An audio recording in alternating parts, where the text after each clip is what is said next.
Hi, welcome to Talks and Readings with Matt Middleton. Today we're going to look at, go into that sort of white collar crime vein once again, focusing on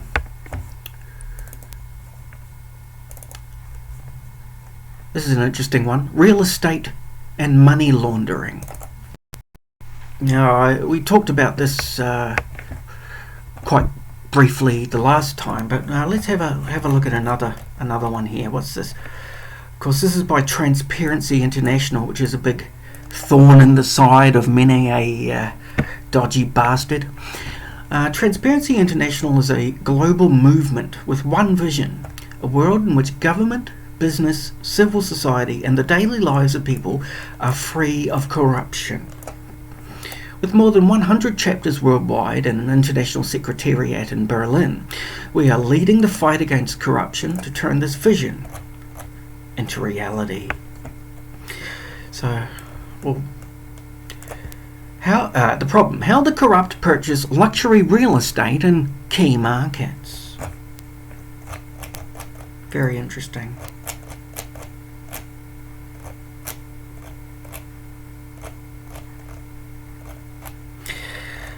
Okay, here we are. Okay. Can you guys read that? Right. The real estate market has long provided a way for individuals to launder or invest illicitly gained funds anonymously. According to the Financial Action Task Force, FATF, they changed it from FAFT to FATF, okay, real estate accounted for up to 30% of criminal assets confiscated worldwide between 2011 and 2013, demonstrating that this sector is a clear area of vulnerability. Back in 2010, a report issued by the US Senate Permanent Subcommittee on Investigations highlighted how perpetrators of grand corruption use US lawyers, real estate agents and bankers, the so-called gatekeepers, to hide and launder their ill-gotten gains in the US. The report shows, for instance, how the son of the president of Equatorial Guinea, Teodoro Nguema Obiang, managed to buy and sell properties in California with the support of two real estate agents, without being obliged to explain the source of his funds because there was no legal obligation to do so. 12. 5 years later, in 2015, a series of articles published in the New York Times revealed the consistent lack of due diligence by the real estate sector in the US, including failure to identify buyers of or their sources of income. Shell companies have shielded the identities of buyers and of high-end buildings in New York. While many of these companies may be engaged in legitimate business, you know, in my opinion, there is no legitimate business. All business is dodgy, if you ask me. While many of these companies may be engaged in legitimate business, many are also used to launder illicit funds and hide the identities of corrupt politicians, businesses, and organised criminal groups. For instance, an investigation found that the extremely opaque ownership and control structure of a company in possession of US $15.6 million condominium in the Time Warner Center conceals its links to the family of the former Russian senator and banker Vitaly Malkin. Malkin has been under investigation in a number of countries due to his involvement in a deal to restructure Angola's $5 billion debt to Russia, for which he is alleged to have received kickbacks. Okay, so it goes on and on and on. I'll include the link to this particular document in the thing. I mean, what do we think about? I mean, look, I'm no square, okay? You know, like you probably all think I'm some sort of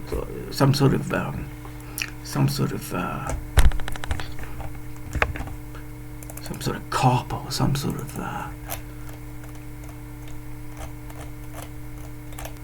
well, that's just too bad. You can think what you want about me. what am I? What are you, mate? Now, this is a book called The Political Sociology of Power. This is the introduction written by Mark Hoogard and Kevin Ryan.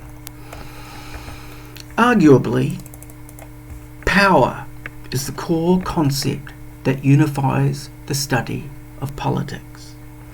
As a consequence, the study of power takes place within all the subdisciplines that constitute political science in general.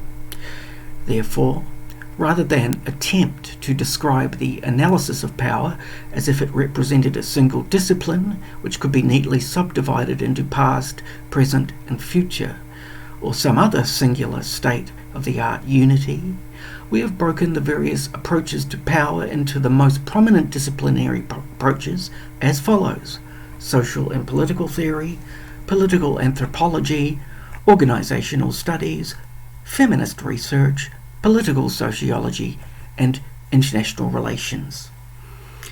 This multi-perspectival approach not only reflects the breadth of the disciplines covered by power, but also the nature of the concept itself. The complex nature of the concept is particularly evident in the social and political theory debates, which concern themselves with the definition of power. For instance, it has been variously argued that power should be identified with its exercise. For instance, Dahl, 1957, subject dispositions, Foucault, 1982, and Dean, 2010, domination, Lukes, 2005, freedom, Morris, 1989, and empowerment, Arendt, 1970. In attempting to explain this diversity of usages in the concept of power, Lukes and Connolly both argued that power constitutes an essentially contested concept. Up until 1974, the dominant approach to the multiplicity of usages was for each theorist to claim that their concept of power was the singular true one. The result was the incommensurable language games or discussions of power that tended to talk past each other. As argued at greater length in Hoogard 2010, in our opinion, Lukes and Connolly's intervention was a move in the right direction in the sense that it problematized this idea of a singular essence of power. And we're going to leave that there. Another thing I want to talk about in these videos is New Zealand's experience of anti-intellectualism. And yeah, my next video will be about that. Now, I don't know what I'm trying to achieve with this. I read about a paragraph and stop. My attention span's obviously pretty shattered, but I